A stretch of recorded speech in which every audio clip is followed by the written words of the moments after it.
इमाम हुसैन रजी अल्लाह अन्हा का जिहाद और दीन की इज्तिमाइयत। हजरत इमाम हुसैन रजी अल्लाह अन्हा की सीरत का एक अहम पहलू ये है कि उन्हें अंदाजा हो गया था कि अब मामला मौत पर ख़त्म होगा।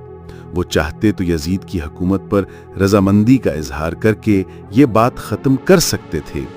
लोग उन्हें मशवरे भी दे रहे थे कि यजीद दीन के मामलात में रुकावट नहीं डालता, नमाज, हज, ज़कात, वाज़ो तदरीस या जिहाद की तैयारी से नहीं रोकता, तो उसे अपना काम करने दो और हम अपना दीन का काम आराम से करते रहें। लेकिन इमाम हुसैन रजी अल्लाह अन्हा ने ऐसा नहीं किया। असल मामला दीन के मिजाज में तब्दीली का था।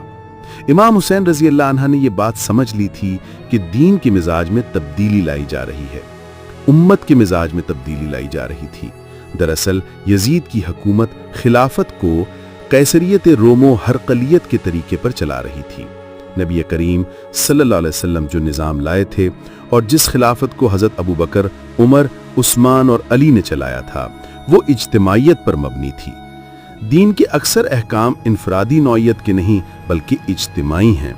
जिहाद, नमाज, ज़कात, रोज़े, हज, मामलात और अखलाकियात, ये सब इज्तिमाई अमल हैं।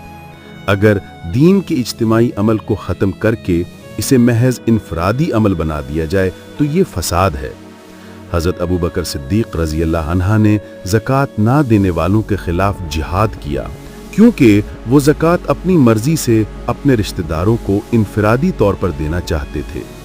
सिद्दीक़ अकबर रज़ी अल्लाह अन्हा ने फरमाया कि ये इज्तिमाइयत को ख़त्म करके इनफरादियत की तरफ ला रहे हैं और निज़ाम में खलल पैदा कर रहे हैं।